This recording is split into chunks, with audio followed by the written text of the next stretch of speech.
میری آپ کی اور ہم جیسے اور جو کمزور کامن آرڈنری مسلمز ہیں، ہماری یہی کیفیت ہے ابھی کہ ہمارے پاس آپشنز بہت کم ہیں. ہمارے پاس ابھی یہ ہر وقت ذہن میں یہ سوال آ رہا ہوتا ہے کہ میں کیا کر سکتا ہوں اس مشکل وقت کے اندر، میری طرف سے کیا کیا جا سکتا ہے، آخر ایسی کیا چیز ہے کہ جو میں کر سکوں. فرسٹ اینڈ فورموسٹ جو ہے اپنی ایموشنل اور اسپریچول اٹیچمنٹ. آپ کے لیے کم از کم اس کی کوئی ایموشنل ویلیو ہونی چاہیے. جو کچھ ہو رہا ہے فلسطین کے اندر، جو کچھ ہو رہا ہے غزہ کے اندر، جو ظلم ہو رہا ہے، دعا جو ہے وہ ایک ایسا منیمم چیز ہے جس کا تعلق آپ کے قلب کے ساتھ ہے.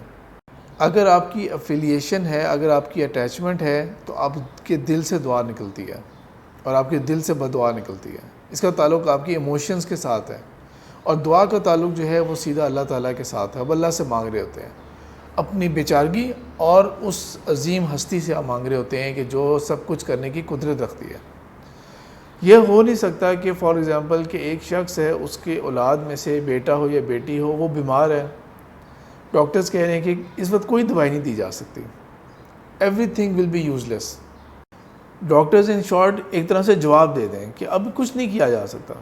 تو یہ تو نہیں ہو سکتا نا کہ اب آپ یہ کہیں کہ بس ٹھیک ہے، میں تو آرام سے نیٹ فلکس پہ بیٹھ کے مووی دیکھتا ہوں کیونکہ میرا بیٹی یا بیٹی جو ہے خدا نہ خواستہ اس کے بارے میں تو ڈاکٹر نے جواب دے دیا کہ اب ایوری تھنگ از یوز لیس، ہر کوشش جو ہے وہ بیکار ہے.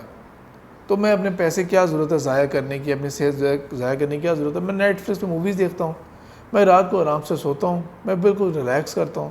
یہ ہو نہیں سکتا. اگر آپ کی اس کے ساتھ، آپ کی اولاد کے ساتھ جس طرح ایک ایموشنل اٹیچمنٹ ہوتی ہے، آپ دعائیں مانگتے رہیں گے اللہ تعالیٰ سے، مانگتے رہیں گے آپ اللہ تعالیٰ سے دعا، رات کو نہیں سو سکیں گے آپ. تو اسی طرح دعائیں مانگتے رہنا، اس کے اندر پھر بھی یہ کہ آپ کم از کم اپنے آپ کو اس چیز سے افیلیٹ رکھیں.